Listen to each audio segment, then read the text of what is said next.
എല്ലാവർക്കും നമസ്കാരം. Voice of ചേഞ്ചിൻ്റെ അടുത്തൊരു എപ്പിസോഡിലേക്ക് എല്ലാവർക്കും സ്വാഗതം. ഇന്ന് നമ്മളോടൊപ്പം ഉള്ളത് ചൈൽഡ് വെൽഫെയർ കമ്മിറ്റി CWC എന്ന് പറയും. അതിൻ്റെ ചെയർമാനാണ് ശ്രീമാൻ സനിൽ വെള്ളിമൺ അവർകളാണ് നമ്മളോട് ഇന്ന് ഗസ്റ്റായിട്ട് എത്തിയിട്ടുള്ളത്. അപ്പോൾ സാറിന് ഈ പരിപാടിയിലേക്ക് ഹാർദവമായിട്ട് സ്വാഗതം ചെയ്യാം. സ്വാഗതം സാർ. സാറൊന്ന് പരിചയപ്പെടുത്തിക്കോളൂ. എൻ്റെ പേര് സനിൽ വെള്ളിമൺ. ഞാൻ വെള്ളിമൺ സ്വദേശിയാണ്. ഞാനിപ്പോൾ കുറച്ച് വർഷങ്ങളായിട്ട് കൊല്ലം ടൗണിൽ തന്നെയുണ്ട്. താമസം മുണ്ടയ്ക്കലാണ്. അപ്പോൾ കുട്ടികളുടെ മേഖലയിൽ പ്രവർത്തിക്കുക എന്നുള്ളതാണ് വളരെ നേരത്തെയുള്ള ഒരാഗ്രഹം തന്നെയായിരുന്നു. പഠനമൊക്കെ അതുമായിട്ട് ബന്ധപ്പെട്ടായിരുന്നു ഉണ്ടായിരുന്നത്. അതിനുശേഷം ഈ പറയുന്ന ജുവനൈൽ ജസ്റ്റിസ് ബോർഡ് എന്ന് പറയുന്ന ഒരു സംവിധാനമുണ്ട്. അതിലായിരുന്നു ആദ്യകാല പ്രവർത്തനങ്ങളൊക്കെ ഉണ്ടായിരുന്നത്. അതിനുശേഷമാണ് ചൈൽഡ് വെൽഫെയർ കമ്മിറ്റിയുടെ ചെയർമാനാകുന്നത്. ചൈൽഡ് വെൽഫെയർ കമ്മിറ്റി എല്ലാ ജില്ലകളിലും പ്രവർത്തിക്കുന്ന കുട്ടികൾക്ക് വേണ്ടിയുള്ള ഒരു നിയമ സംവിധാനമാണ്. സാധാരണ 18 വയസ്സിന് മുകളിലുള്ളവർക്കാണ് കോടതി സംവിധാനങ്ങളൊക്കെ തന്നെ എല്ലാവരെയും തിരിച്ചറിയുന്നതും അത്തരം കാര്യങ്ങളെ അടുത്ത് സമീപിക്കുന്നതും. 18 വയസ്സിന് താഴെയുള്ളവർക്ക് വേണ്ടിയുള്ള ഒരു കോടതി സംവിധാനം അല്ലെങ്കിൽ ഒരു ജുഡീഷ്യൽ സംവിധാനം എന്നുള്ളത് ഒരുപക്ഷെ പരസ്പരം ആരും ചർച്ച ചെയ്യാറില്ല. പൊതുജനങ്ങൾക്കിടയിൽ അത് ചർച്ച ചെയ്യുന്നതിനൊക്കെയുള്ള ഒരു ആക്ഷേപങ്ങളൊക്കെ പലപ്പോഴും അങ്ങനെ നിലനിൽക്കുകയാണ്. കേരളത്തിൽ ഇന്ത്യയിൽ juvenile justice act 2015 care and protection act നിലവിൽ വന്നതിന് ശേഷം അതിനു മുമ്പേ തന്നെ കുട്ടികൾക്ക് വേണ്ടിയുള്ള നിയമങ്ങൾ ഇന്ത്യയിലുണ്ട്. ഒട്ടനവധിയായ നിയമങ്ങൾ ഇന്ത്യയിൽ ഉണ്ട് കുട്ടികൾക്ക് വേണ്ടി. അതിൽ ഏറ്റവും പ്രധാനപ്പെട്ട ആക്റ്റായിട്ടാണ് ജുവനൈൽ ജസ്റ്റിസ് ആക്ട് വരുന്നത്. നേരത്തെ തന്നെ 1975 മുതൽ ICDS എന്ന് പറയുന്ന സംവിധാനം കുട്ടികൾക്ക് വേണ്ടിയുള്ള കുട്ടികളുടെ ശരിക്കും അവരുടെ സംരക്ഷണം എന്നുള്ള അർത്ഥത്തിൽ അവരുടെയൊക്കെ തന്നെ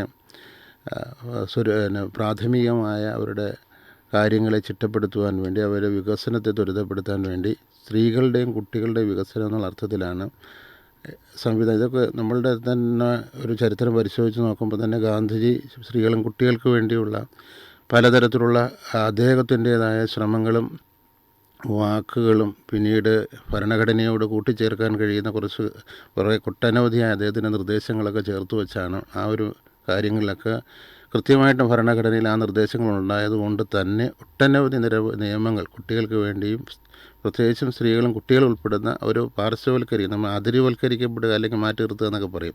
ആ ഒരു വിഭാഗത്തിന് വേണ്ടി അത്തരത്തിലുള്ള നിയമങ്ങൾ വളരെ പ്രാധാന്യത്തോടെയാണ് ഉണ്ടായിരുന്നത്. പക്ഷേ ഈ നിയമങ്ങളൊക്കെ തന്നെ പിന്നീട് അത് ഓരോരോ ഘട്ടങ്ങളിലേക്ക് മാറി വരുമ്പോഴും അത് കുട്ടികളുടെ മാറ്റങ്ങൾ വളരെ പ്രകടമായി വരുമ്പോൾ അത് കുറേ കൂടെ ഗൗരവത്തോടു കൂടി, കാര്യം നമ്മളുടെ ന്യൂക്ലിയർ ഫാമിലി സിസ്റ്റത്തിലേക്ക് എത്തുമ്പോൾ നേരത്തെ ഉണ്ടായിരുന്ന ഒരുപാട് അംഗങ്ങളുള്ള ഫാമിലിയിൽ ഒരു കുട്ടിയെ തിരുത്താനുള്ള കുറേ സാഹചര്യങ്ങൾ അവിടെ ഉണ്ടായിരുന്നു. പരസ്പരം ഇഴുകിച്ചേരുന്ന തരത്തിലുള്ള കുടുംബ ബന്ധങ്ങളൊക്കെ തന്നെ കുട്ടികളിലൊക്കെ തന്നെ കൃത്യമായ അവരുടെ സാധ്യതകൾ അല്ലെങ്കിൽ അവർക്കൊക്കെ ഗുണങ്ങൾ എത്തത്തക്ക രീതിയിൽ. പക്ഷേ ഇത് മാറി മാറി വരുമ്പോൾ പിന്നീട് അത് ചെറിയ ചെറിയ കുടുംബങ്ങളിലേക്ക് വരുമ്പോൾ വീട്ടിലെ സാഹചര്യങ്ങൾക്ക് വ്യത്യസ്തമായ കുട്ടികൾക്ക് വേണ്ടുന്ന കാര്യങ്ങൾ ചുറ്റുപാടും നിൽക്കുന്ന പൊതുസമൂഹങ്ങളും അതുപോലെ തന്നെ ഗവൺമെൻറ്റും ഒക്കെ തന്നെ കൂടുതൽ അതിനു വേണ്ടിയുള്ള ശ്രദ്ധ പതിപ്പിക്കണമെന്നുള്ള അർത്ഥത്തിലും അതിന് കൃത്യമായ ചില നിയതമായ അല്ലെങ്കിൽ നിയമപരമായ അവരുടെ അവകാശങ്ങളൊക്കെ തന്നെ പൂർത്തീകരിക്കണമെന്നുണ്ടെങ്കിൽ ഒരു പ്രത്യേകമായ സംവിധാനം തന്നെ ആവശ്യമാണ് എന്നുള്ള അർത്ഥത്തിൽ പിന്നീട് വരികയും അത് ലോകത്ത് ഈ പറയുമ്പം UNCRC എന്ന് പറയുന്ന,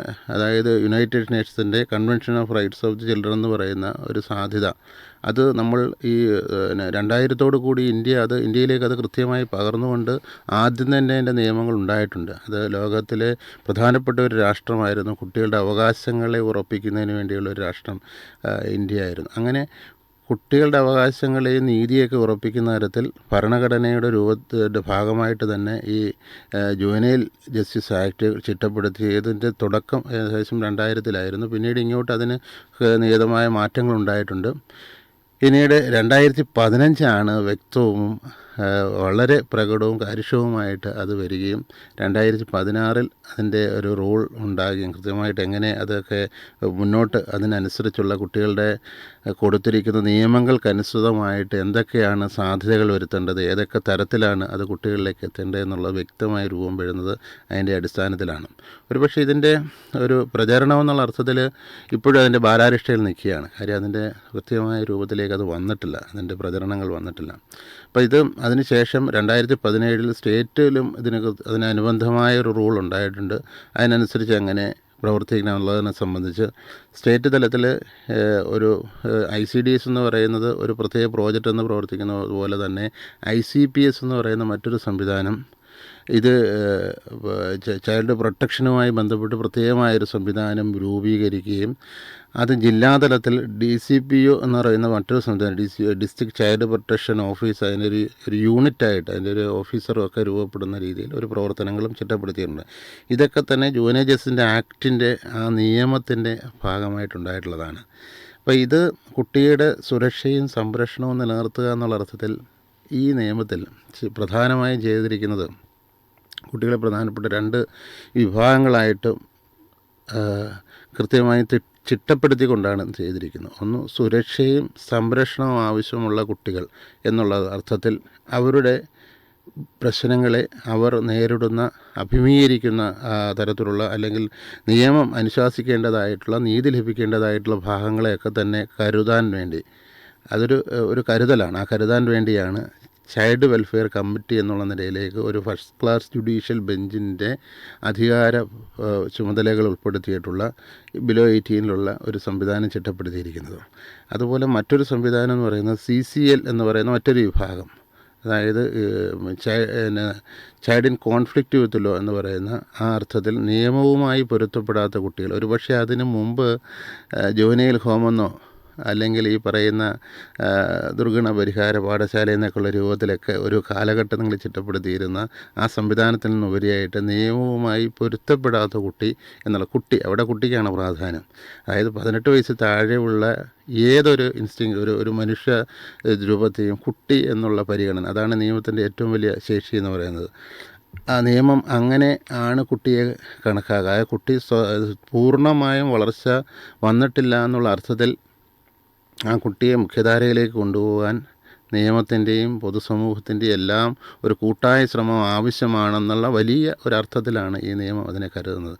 അതുകൊണ്ട് തന്നെയാണ് നിയമവുമായി പൊരുത്തപ്പെടാത്ത കുട്ടി എന്നുള്ള അർത്ഥത്തിൽ പറയുക. അങ്ങനെ JJB എന്ന് പറയുന്ന മറ്റൊരു സംവിധാനം, ജുവനൈൽ ജസ്റ്റിസ് ബോർഡ് എന്ന് പറയുന്ന ഒരു സംവിധാനം, അതായത് ഒരു മജിസ്ട്രേറ്റും 2 അംഗങ്ങളും അടങ്ങുന്ന മറ്റൊരു സംവിധാനം. CWCലാകുമ്പോൾ ചെയർപേഴ്സൺ ഉൾപ്പെടെ 4 അംഗങ്ങളോട് കൂടിയ 5 പേരടങ്ങുന്ന ഒരു ബെഞ്ചാണ് അതിന് കൂടെ. അപ്പോൾ ഈ 2 സംവിധാനങ്ങളും നമ്മളുടെ പൊതുസമൂഹത്തിലെ ഈ കുട്ടികൾ നേരിടുന്ന പ്രശ്നങ്ങളെ കൃത്യമായും അതിനെ കൃത്യമായും മനസ്സിലാക്കി തിരിച്ചറിഞ്ഞ് അതിന് വേണ്ടുന്ന തരത്തിലുള്ള നിയമപരമായ ഉത്തരവുകൾ പുറപ്പെടുവിക്കുക എന്നുള്ള അർത്ഥത്തിൽ തന്നെയാണ് നിലകൊള്ളുന്നത്. ഇവിടെ നമ്മൾ മനസ്സിലാക്കേണ്ട ഒരു പ്രധാന സംഗതി എന്ന് പറഞ്ഞാൽ ഈ കുട്ടികൾക്ക് വേണ്ടുന്ന തരത്തിലുള്ള ഉത്തരവുകൾ എന്ന് പറയുന്നത് വളരെ പ്രധാനപ്പെട്ട, കുട്ടി ഓരോ നിമിഷവും വളർന്നുകൊണ്ടിരിക്കുകയാണ്. അതുകൊണ്ട് തന്നെ മറ്റു കോടതികളിൽ വരുന്ന ഒരു തരത്തിലുള്ള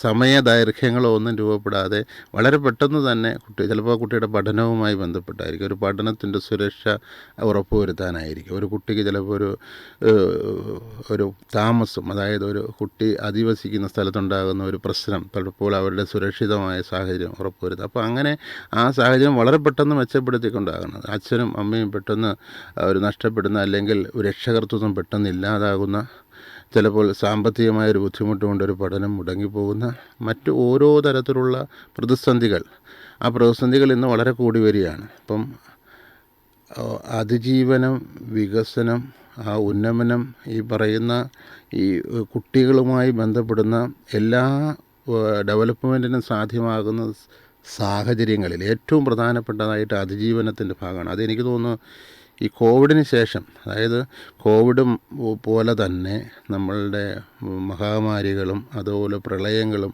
തുടങ്ങി നമ്മൾ പെട്ടെന്ന് നമുക്ക് മുന്നിൽ പ്രതീക്ഷിക്കാതെ വരുന്ന ഇത്തരത്തിലുള്ള പ്രകൃതിദത്തമായി ഉണ്ടാകാവുന്ന ഏത് ചലഞ്ചസിനെയും അതിനൊക്കെ മുന്നിൽ പതരാതെ നിൽക്കാൻ കഴിയുന്ന രീതിയിൽ കുട്ടികളെ പ്രാപ്തമാക്കി തീർക്കേണ്ടുന്ന വലിയൊരു സാധ്യത പഴയതിൽ നിന്ന് വ്യത്യസ്തമായിട്ട് ഇപ്പോൾ കൂടുതലായിട്ട് കടന്നു വരുന്നുണ്ട്. അപ്പോൾ ഈ സാഹചര്യങ്ങളിലൊക്കെ കുട്ടികളിൽ വന്നിട്ടുള്ള മാറ്റങ്ങളും കുട്ടികളുടെയൊക്കെ തന്നെ ഇടങ്ങളിൽ വന്നിട്ടുള്ള മാറ്റങ്ങൾ ചിലപ്പോൾ സാമ്പത്തികമായിട്ടായിരിക്കാം, വളരെ ബുദ്ധിമുട്ടുള്ളതായിരിക്കാം, അങ്ങനെ ഒരുപാട് പ്രശ്നങ്ങൾ കുട്ടികളുടെ മേഖലയിൽ വന്നിട്ടുണ്ട്. ഈ മേഖലയിലെ മാറ്റങ്ങളെയൊക്കെ തന്നെ കുട്ടികളുണ്ടാകുന്ന പ്രശ്നങ്ങളെ അതിജീവിച്ചുകൊണ്ട് അതിജീവനത്തിൻ്റെ കൃത്യമായ ബോധ്യം, അത് ശാരീരികമായും മാനസികമായും വൈകാരികമായിട്ടും ഒക്കെ തന്നെ ഉണ്ടാകുന്നവരുടെ മാറ്റങ്ങളെ തിരിച്ചറിഞ്ഞും അത് ഒരു പക്ഷേ പാരൻസിനെ റെസ്പോൺസിബിൾ പാരൻസാക്കി അവരെ മാറ്റി അവർ ബോധ്യപ്പെടുത്തുകയും ഇത്തരം കാര്യങ്ങളെയൊക്കെ ഗൗരവത്തിൽ കൊണ്ടുവരികയും ചെയ്യേണ്ടുന്ന ഒരു ആവശ്യത്തിലേക്ക് വളരെ ഗൗരവമായ ഒരു ഭാഗം നിർണ്ണയിക്കത്തക്ക രീതിയിലാണ് CWC ചൈൽഡ് വെൽഫെയർ കമ്മിറ്റി എന്നുള്ള നിലയിൽ അത് ആ ഒരു ബോഡി, ഒരു ബെഞ്ച് പങ്കുവഹിക്കുന്ന അങ്ങനെ തന്നെയാണ്. ഇവിടെ ഈ മറ്റ് ഒരുപാട് സംവിധാനങ്ങൾ ഇവിടെ നിലവിലുണ്ട്. ഇപ്പോൾ ഒരു പക്ഷേ ചൈൽഡ് വെൽഫെയർ കമ്മിറ്റിക്ക് ഒരു മലയാള രൂപം നമുക്ക് കാണാൻ കഴിയില്ല. കാര്യം ഭരണഘടന നിശ്ചയിക്കുന്ന രൂപത്തിൽ ഞാനത് ചോദിക്കാം. ഓക്കെ, അതവിടെ അത് കഴിഞ്ഞിട്ട് ചോദ്യങ്ങളാണ്. ഓക്കെ, അല്ല, ഓക്കെ. അപ്പോൾ അടുത്തൊരു ഇതാണ് സാറേ, ചൈൽഡ് വെൽഫെയർ കമ്മിറ്റി എന്നാണ് നമ്മൾ അറിയപ്പെടുന്നത്. ഇതിൻ്റെ അകത്ത് ശിശു സംരക്ഷണ സമിതി എന്നൊരു ഇതുണ്ട്. അപ്പം പല ആൾക്കാരും ഇതിൻ്റെ മലയാളവൽക്കരണമാണ് എന്ന് പലപ്പോഴും ചിന്തിക്കാറുണ്ട്. അപ്പോൾ ഈ ശിശുക്ഷേമ സമിതി എന്തുവാണെന്നും ചൈൽഡ് വെൽഫെയർ കമ്മിറ്റി എന്തുവാണെന്നും ഇത് തമ്മിലുള്ള വ്യത്യാസം എന്തുവാണെന്നുള്ള കൃത്യമായിട്ടൊന്ന് നമ്മുടെ ശ്രോതാക്കൾക്കൊന്ന് പറഞ്ഞു കൊടുക്കാം. ചൈൽഡ് വെൽഫെയർ കമ്മിറ്റിയുടെ ഒരു മൂർത്തരൂപം ഞാൻ നേരത്തെ പറഞ്ഞു, 2015 ശേഷമാണ് അത്തരത്തിൽ. നേരത്തെയും ആ കമ്മിറ്റി നിലവിലുണ്ടായിരുന്നു. പക്ഷേ ഈ CWC ചൈൽഡ് വെൽഫെയർ കമ്മിറ്റി എന്നുള്ള അർത്ഥത്തിൽ അതിന് ഇതിൻ്റേതായ ഗൗരവത്തിൽ വരുന്നതും അപ്പോൾ അത് അതിൻ്റെ റൂളിലേക്ക് എത്തുന്നതും പിന്നീട് സ്റ്റേറ്റ് റൂൾ ഉണ്ടാകുന്നതൊക്കെ 2017 കാലഘട്ടത്തിലാണ് അതിൻ്റെ ആ ഒരു വ്യക്തതയൊക്കെ രൂപപ്പെടുന്നത്. പക്ഷേ അതിനു മുമ്പേ തന്നെ ഉണ്ടായിരുന്ന, നേരത്തെ ഞാൻ പറഞ്ഞു, മറ്റൊരു പ്രോജക്റ്റ് നേരത്തെ നാഷണൽ വൈഡ് ആയിട്ടുണ്ടായിരുന്ന ICDs എന്ന് പറയുന്ന പ്രോജക്റ്റാണ്.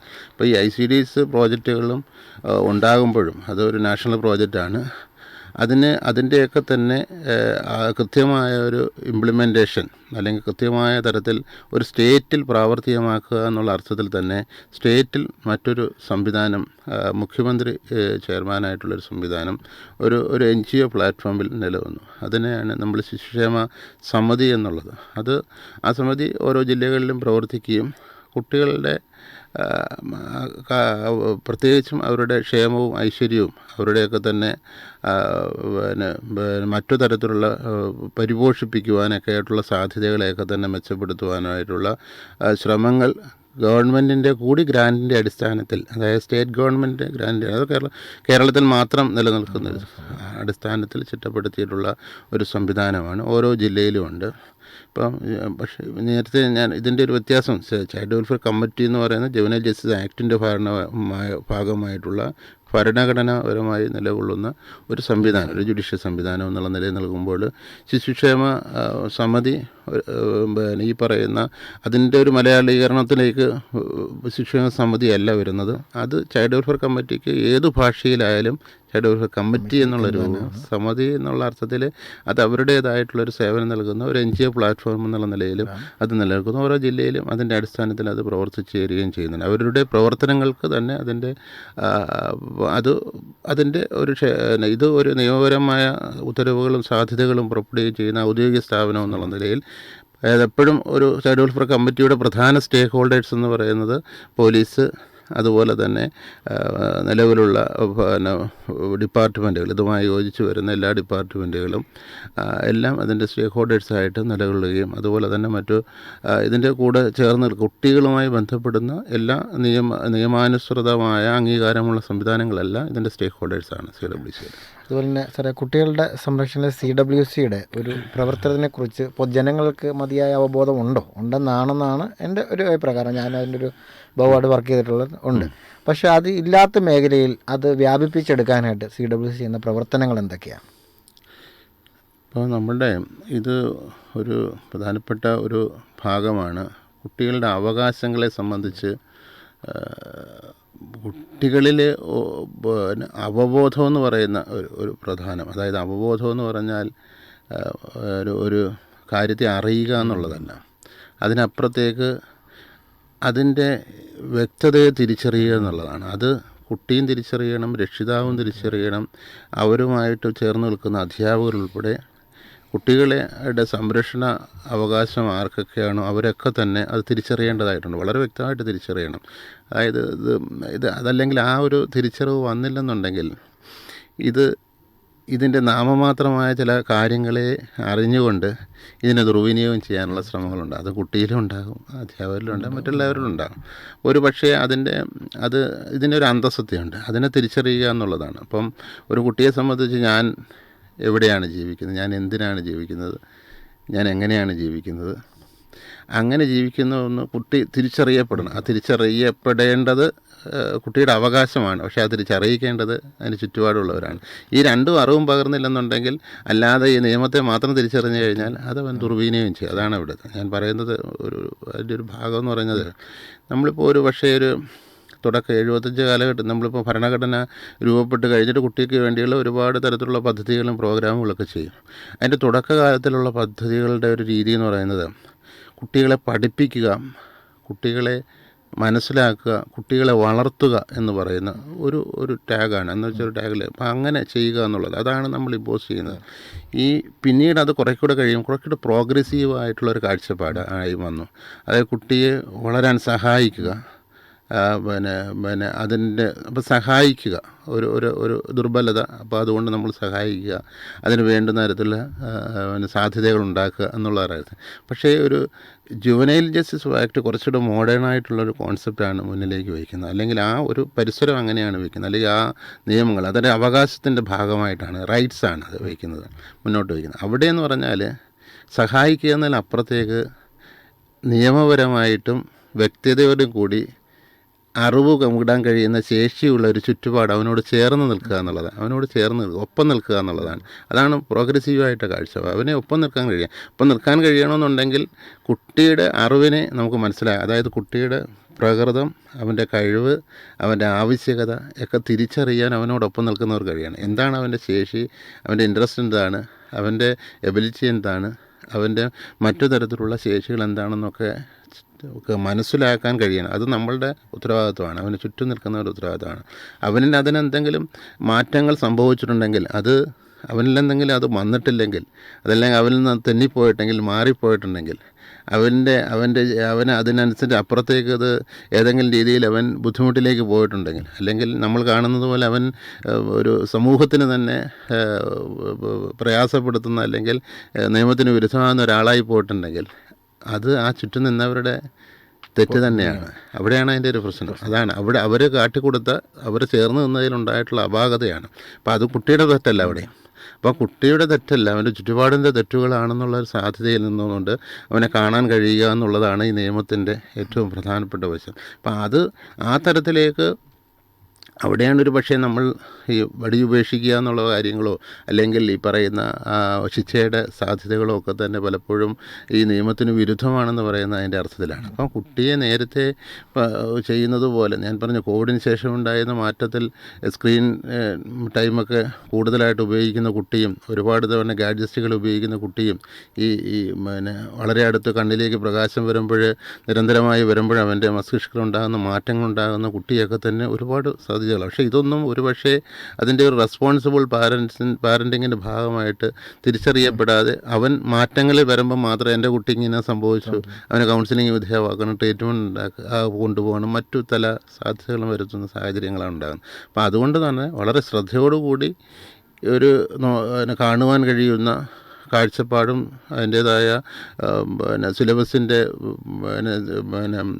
സമീപനവും ഒക്കെ തന്നെ കുറേ കൂടെ കോൺക്രീറ്റായിട്ടും കുറേ കൂടെ മാറ്റങ്ങളോടും കൂടി വരേണ്ടുന്ന ആവശ്യകത വളരെ വലുതാണ്. അത് രക്ഷിതാക്കളും ആ ഒരു റെസ്പോൺസിബിൾ പാരൻറ്റിങ്ങിന് തയ്യാറാകുകയും കുട്ടികളിൽ വരുന്ന മാറ്റങ്ങളെ തിരിച്ചറിയുകയും അവൻ്റെ ഒരു ഭാഷ തന്നെ മാറിയിട്ടുണ്ട്, അവൻ്റെ ശേഷി തന്നെ മാറിയിട്ടുണ്ട്. അപ്പോൾ ആ ശേഷി മാറ്റങ്ങളെ ഒരുപക്ഷെ അധ്യാപകരും രക്ഷിതാക്കളും ഒക്കെ തന്നെ കുറേ കൂടെ ഗൗരവമായിട്ട് മനസ്സിലാക്കുകയും പഠിക്കുകയും ചെയ്യേണ്ടുന്ന ഒരു സാഹചര്യമുണ്ട്. അപ്പോൾ ഈ മാറ്റങ്ങളെ തിരിച്ചറിയുകയും ഇത് നമ്മൾ നമ്മളുടെ ഇപ്പോൾ സ്കൂൾ കൗൺസിലേഴ്സ് വഴിയും DC ചൈൽഡ് പ്രൊട്ടക്ഷൻ യൂണിറ്റ് എന്ന് പറയുന്ന സംവിധാനമുണ്ട്.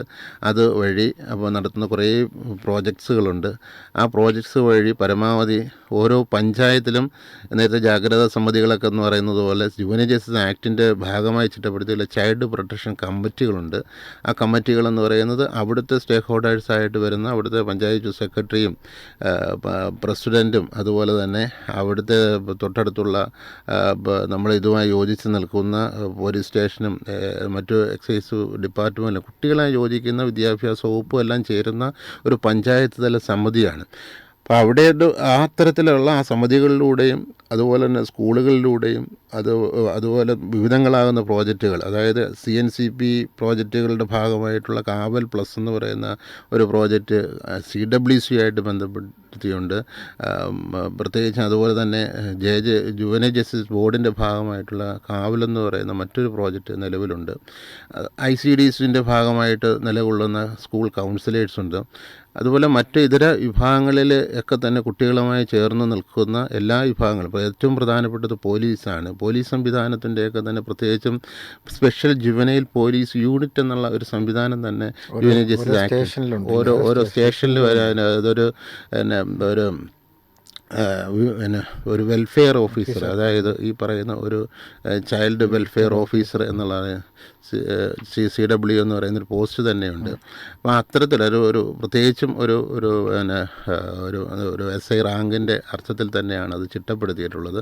അങ്ങനെ അതിൻ്റെ ഒരു യൂണിറ്റ് പോലെ അതൊരു പ്രവർത്തിക്കണമെന്നുള്ള അർത്ഥത്തിലാണ്. അപ്പോൾ അങ്ങനെ ഈ കുട്ടികളുമായി ബന്ധപ്പെടുന്ന വിവിധങ്ങളാകുന്ന സ്റ്റേക്ക് ഹോൾഡേഴ്സിലൊക്കെ തന്നെ ഒട്ടനവധിയായിട്ടുള്ള സംഘടനകൾ ഇതിൻ്റെ ഭാഗമായിട്ട് തന്നെ നൽകണം. അതായത് ഈ പ്രോജക്ട്സൊക്കെ ഗവൺമെൻറ് നേരിട്ട് മാത്രം ചെയ്യുന്നതല്ല, വിവിധങ്ങളാകുന്ന സംഘടനകൾ. ഇപ്പോൾ നമ്മുടെ കൊല്ലത്ത് QSSും BSSും അതുപോലെ തന്നെ ഇവിടെ CBMR എന്ന് പറയുന്ന മറ്റൊരു സംഘടനയും ഇവിടെ മദർഹുഡ് ചാരിറ്റി മിഷൻ എന്ന് പറയുന്ന സംഘടന, ഇങ്ങനെ ഒട്ടനവധിയായിട്ടുള്ള സംഘടനകൾ, അങ്ങനെ വിവിധങ്ങളാകുന്ന സംഘടനകളൊക്കെ തന്നെ ഇതിൻ്റെ മെരിറ്റ് ഉൾക്കൊണ്ടുകൊണ്ട് ഇതിൻ്റെ പ്രചാരണ മാർഗ്ഗങ്ങൾ വരുന്നു. പിന്നെ സിലബസിൽ ഉൾപ്പെടെ അതല്ലാതെ തന്നെ നമ്മളുടെ ഇപ്പം വിവിധങ്ങളാകുന്ന പ്രോജക്റ്റുകൾ ഇപ്പം വരുന്നുണ്ട്. അപ്പോൾ ചോദ്യങ്ങൾക്കനുസരിച്ച് അതിൻ്റെ വിവിധ ഭാഗങ്ങൾ ഞാൻ പറയാം. വലിയൊരു പ്രചാരണ ഭാഗമുണ്ട്. അതുപോലെ തന്നെ നമ്മുടെ കേരളത്തിൽ എനിക്ക് തോന്നുന്നു കേരളത്തിലാണെന്ന് അതിഥി തൊഴിലാളികൾക്ക് തന്നെ നല്ലൊരു ഇത് കൊടുക്കുന്ന ഒരു സംസ്ഥാനമാണ് നമ്മുടെ കേരളം. എനിക്കൊന്ന് ബഡ്ജറ്റിൽ തന്നെ അവർക്ക് നീക്കുപോക്കൊക്കെ നമ്മൾ ചെയ്യുന്നുണ്ട്. അപ്പം അതിഥി തൊഴിലാളികളുടെ ഒഴുക്ക് ഈ അടുത്തിടെയായിട്ട് നമ്മുടെ കേരള സംസ്ഥാനത്തേക്ക് ഒരുപാട് വന്നിട്ടുണ്ട്. പ്രത്യേകിച്ച് കൊല്ലം ജില്ലയിലൊക്കെ ഒരുപാടുണ്ട്. പല മേഖലയിൽ ഇപ്പോൾ അവർ തന്നെയാണ് കൈകാര്യം ചെയ്യുന്നതെന്ന്. അപ്പോൾ അവരുടെ കുട്ടികൾക്കും അവരുടെ വിദ്യാഭ്യാസം, അവരുടെ സുരക്ഷയ്ക്ക് വേണ്ടിയിട്ട് CWC ചെയ്യുന്ന പ്രവർത്തനങ്ങൾ എന്തൊക്കെയാണ്? നേരത്തെ ഞാൻ പറയും, ഇതിവിടെ നമ്മളുടെ ഒരു CWC ഈ പ്രശ്നങ്ങളെ നേരിട്ട് കേൾക്കുകയും ഇപ്പം ഏറ്റവും പ്രധാനപ്പെട്ട ചൈൽഡ് ഹെൽപ്പ് ലൈൻ എന്ന് പറയുന്ന ഒരു സംവിധാനം, നേരത്തെ അതൊരു NGO പ്ലാറ്റ്ഫോമിലാണ്, ഇപ്പോൾ ഗവൺമെൻറ് നേരിട്ട് ചെയ്യുന്ന ഒരു സംവിധാനം ചൈൽഡ് ഹെൽപ്പ് ലൈൻ. അപ്പോൾ ചൈൽഡ് ഹെൽപ്പ് ലൈനിൽ 1098 എന്ന ഒരു ടോൾ ഫ്രീ ശരിക്കും ഒരു ഹെൽപ്പ് ഡെസ്ക് തന്നെയാണ് അത് പ്രവർത്തിക്കുന്നത്. 1098 നിങ്ങൾക്ക് ഏത് സമയത്തും കോൾ ചെയ്യാം. അത് സെൻട്രലൈസ് ചെയ്ത് 112 പ്ലാറ്റ്ഫോമിലേക്ക് വരികയും അതിനനുസരിച്ച് അതാത് ജില്ലകളിലേക്ക് ആ കേസുകൾ ഏതു സമയത്ത് 24 hours പ്രവർത്തിക്കുന്ന ഒരു സംവിധാനം. ഇത് കൊല്ലത്ത് ബീച്ച് റോഡിലെ ഗവൺമെൻറ് ചിൽഡ്രൻസ് ഹോമിൻ്റെ പ്രമേസിൽ തന്നെയാണ് ഈ സംവിധാനങ്ങളെല്ലാം. അത് ഞാൻ ഈ ഒരു ഭാഗത്ത് പറയുകയാണ്. ചൈൽഡ് ഹെൽപ്പ് ലൈൻ ആയാലും കൊല്ലം CWC ആയാലും അത് ജുവനൈൽ ജസ്റ്റിസ് ബോർഡായാലും ഗവൺമെൻറ് ചിൽഡ്രൻസ് ഹോം ആയാലും ഒറ്റ ക്യാമ്പസിൽ തന്നെയാണ് അത് പ്രവർത്തിക്കുന്നത്. അപ്പോൾ അവിടെ 24 മണിക്കൂറും പ്രവർത്തിക്കുന്ന ഒരു സംവിധാനം ഇവിടെ നിലവിലുണ്ട്. അപ്പോൾ അത്തരത്തിൽ ഒരു പ്രവർത്തനത്തിലാണ് ഈ പറയുന്ന കാര്യങ്ങളൊക്കെ ചിട്ടപ്പെടുത്തിയിരിക്കുന്നത്.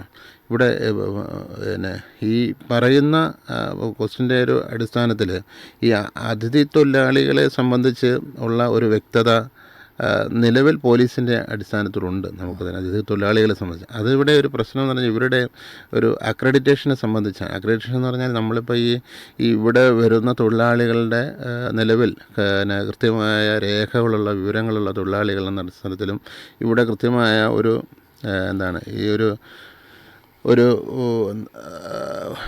ഒരു വാടക ചീട്ടിൽ താമസിക്കാൻ കഴിയുന്ന തൊഴിലാളികൾ എന്നൊക്കെ പറയുന്ന അർത്ഥത്തിലേക്കുള്ള തൊഴിലാളികളെ കൃത്യമായിട്ടും തിരിച്ചറിഞ്ഞ് അത് നമ്മൾ ചിട്ടപ്പെടുത്തി അത് നമുക്ക് തരാൻ കഴിയുന്ന ഏറ്റവും പ്രധാനപ്പെട്ട ഒരു ഭാഗം എന്ന് പറയുന്നത് ഈ പറയുന്ന പോലീസ് തന്നെയാണ്. ഇപ്പം ഞാൻ നേരത്തെ പറഞ്ഞതിൻ്റെ ഒരു സംഗതി എന്ന് പറഞ്ഞാൽ ആർക്ക് വേണമെങ്കിലും പരാതികൾ ഈ പറയുന്നത് പോലെ അല്ലെങ്കിൽ ഒരു ആവശ്യകത കുട്ടികളുമായി ബന്ധപ്പെട്ടതോ നേരിട്ടോ അല്ലാതെയോ ഈ ചൈൽഡ് ഹെൽപ്പ് ലൈൻ വഴിയോ അല്ലെങ്കിൽ നേരിട്ടോ തന്നെയോ അല്ലെങ്കിൽ പോലീസ് മുഖേനയോ അല്ലെങ്കിൽ കുട്ടികൾ നേരിട്ട് വിളിച്ചു പറഞ്ഞോ അല്ലെങ്കിൽ രക്ഷിതാക്കൾ കൊണ്ടുവന്നോ നമ്മളുടെ മുമ്പിലേക്ക് എത്താം, ഏത് തരത്തിലും എത്താം. അതിനകത്തും ഈ പറയുന്ന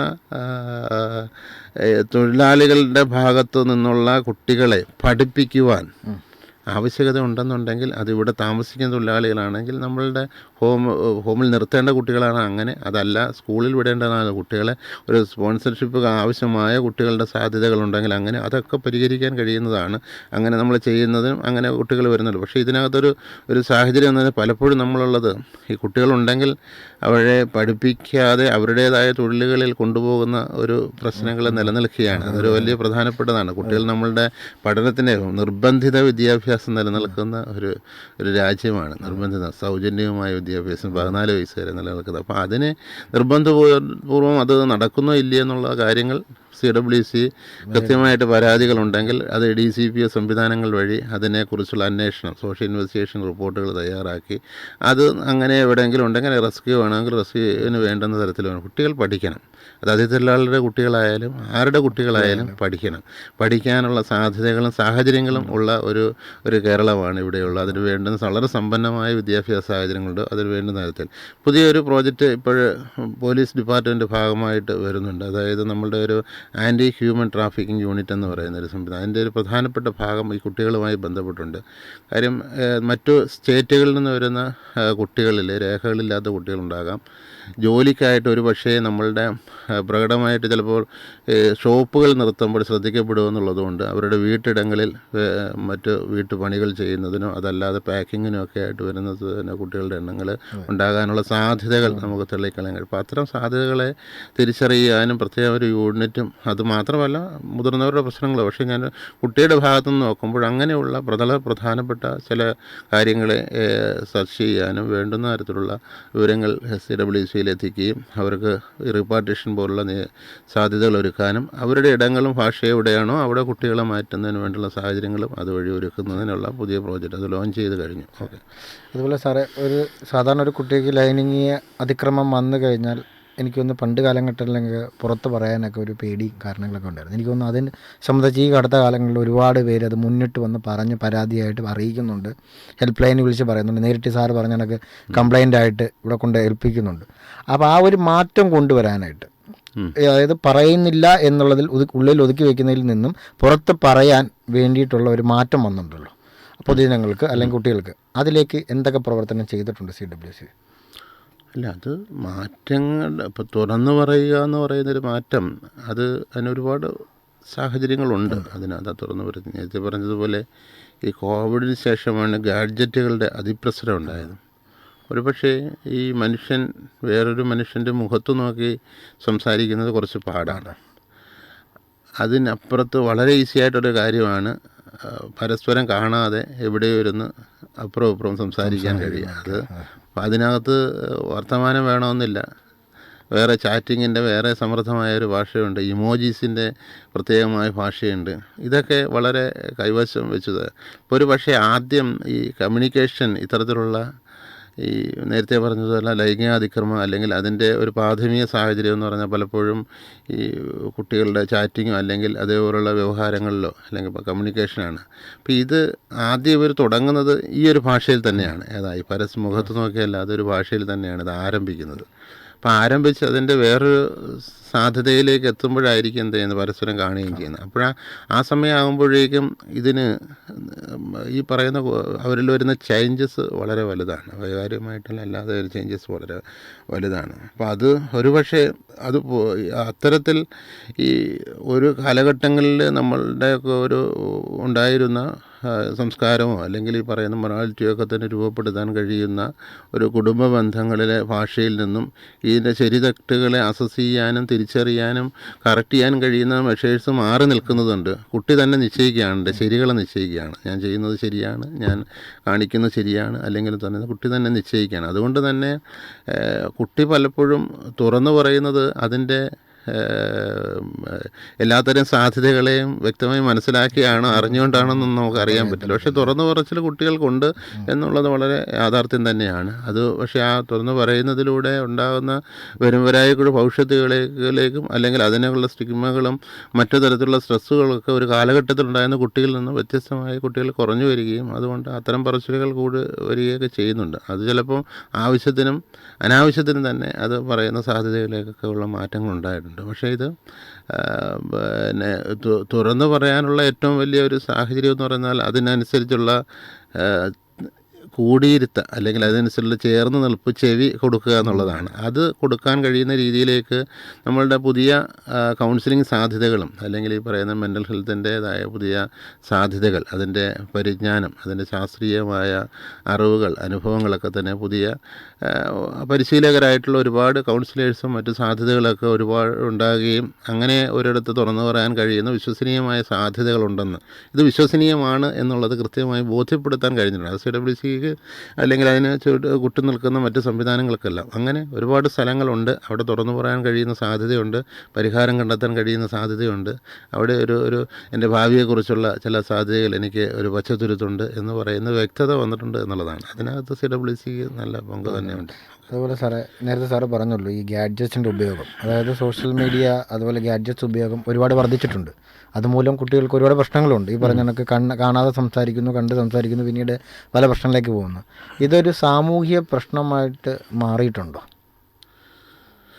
അല്ല, ഇത് നമ്മളുടെ എല്ലാ സാധ്യതകളെയും ചലനങ്ങളെയും ഇത് ബാധിച്ചിട്ടുണ്ട്. മനുഷ്യൻ ഒരു പക്ഷേ ഒരു കുടുംബം എന്ന് പറയുന്ന ആ വ്യവസ്ഥ രീതിയിൽ കാതലായ മാറ്റങ്ങൾക്കിടെ ഇപ്പോൾ ഒരു പാരൻസ് അവരെന്തിനു ജീവിക്കുന്നു ചോദിച്ചാൽ കുട്ടികൾക്ക് വേണ്ടിയാണ് ജീവിക്കുന്നത്. അവരുടെയൊക്കെ തന്നെ സ്വരുക്കൂട്ടലും ഒരുക്കി വയ്ക്കലും നാളെയൊക്കെ തന്നെ കുട്ടികൾക്ക് വേണ്ടി. അത് ആ കുട്ടികൾ ഒന്നോ രണ്ടോ വരുന്ന ആ ഒരു സംഖ്യയിലേക്ക്, ആ ഒരു വളരെ ചെറിയ സംഖ്യയിലേക്കാണ് അവർ നിൽക്കുന്നത്. അപ്പം അതുകൊണ്ട് തന്നെ ഇതിൻ്റെ ഒരു പ്രധാനപ്പെട്ട ഒരു പ്രശ്നം ഈ ഗാഡ്ജറ്റുകളുടെ ഉപയോഗത്തെ സംബന്ധിച്ച് ഉള്ള ബാലിശമായ കാഴ്ചപ്പാട് അല്ലെങ്കിൽ അത് ചെലുത്തുന്ന വൈകാരികമായ ഒരു തലം കുട്ടിയിലും മുതിർന്നവരും ഒരുപോലെ തന്നെയാണ്.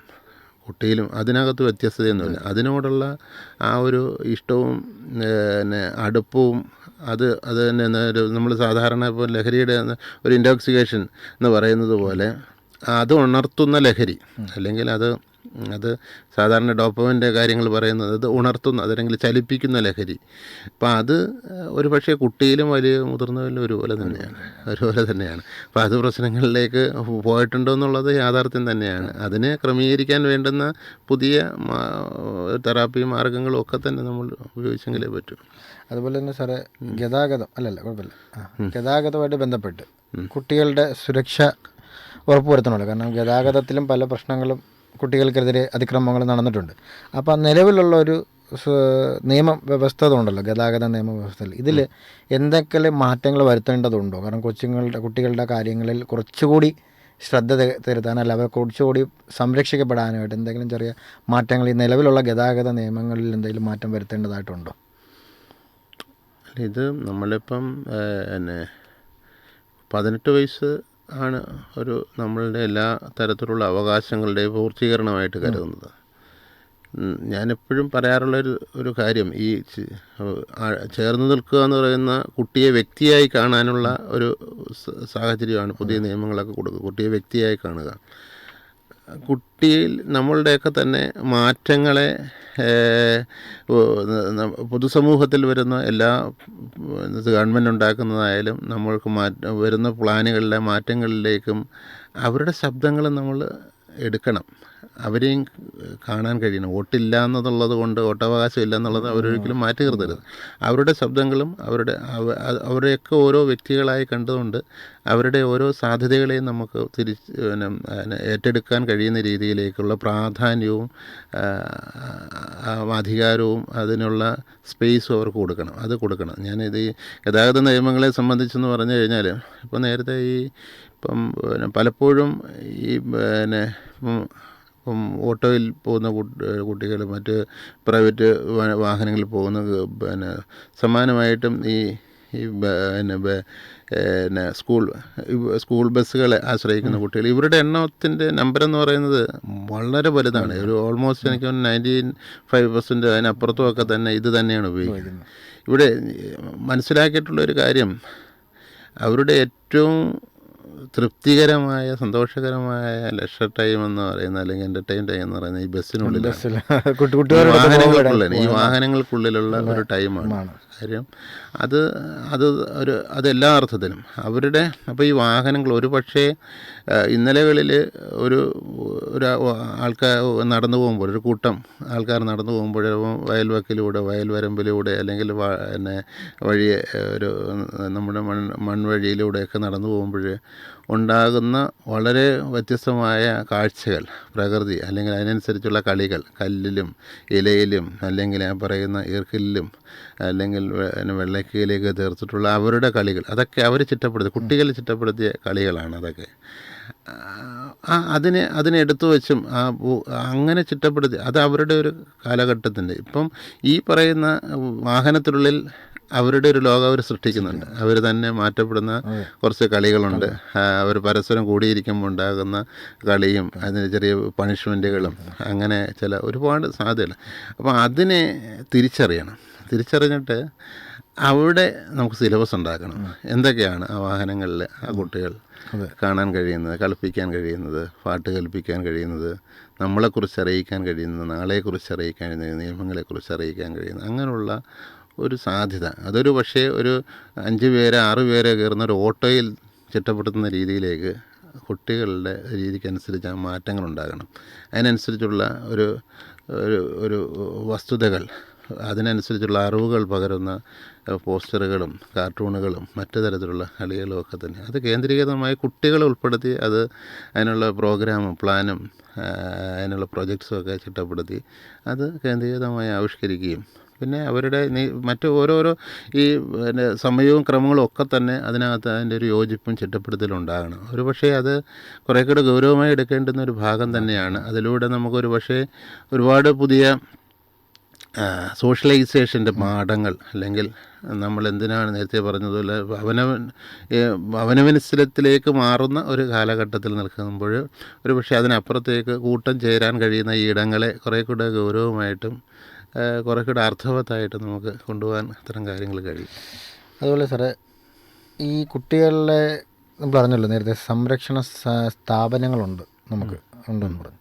അപ്പോൾ അതിലേക്ക് കുട്ടികളെ എത്തിക്കുക എന്നുള്ളത് അവസാനത്തെ ഇതാണ്, ലാസ്റ്റ് റിസോർട്ടാണത്. അപ്പോൾ അതിൽ എത്തിക്കുന്ന കുട്ടികൾ തീരെ, അതായത് ഇപ്പോൾ വീട്ടിലായാലും സമൂഹത്തിലായാലും നമുക്ക് തീരെ നിവൃത്തിയില്ല എന്നുള്ള രീതിയിൽ അവസാനം ഒരു വഴിയില്ല എന്ന് പറയുമ്പോഴാണ് നമ്മൾ എത്തിക്കുന്നത്. അതിലേക്ക് വരുന്ന കുട്ടികൾ വേറെന്തെങ്കിലും രീതിയിൽ നമുക്ക് പുനരുദ്ധരിപ്പിച്ച് തിരിച്ച് കുടുംബത്തിൽ തന്നെ ആക്കാൻ CWCയുടെ പ്രവർത്തനങ്ങൾ ചെയ്യുന്നുണ്ട്. അതിൽ കുറച്ചുകൂടി മെച്ചപ്പെടുത്താനായിട്ടുള്ള എന്തൊക്കെ കാര്യങ്ങളാണ് ഇപ്പോൾ ചെയ്യാൻ പറ്റുന്നത്?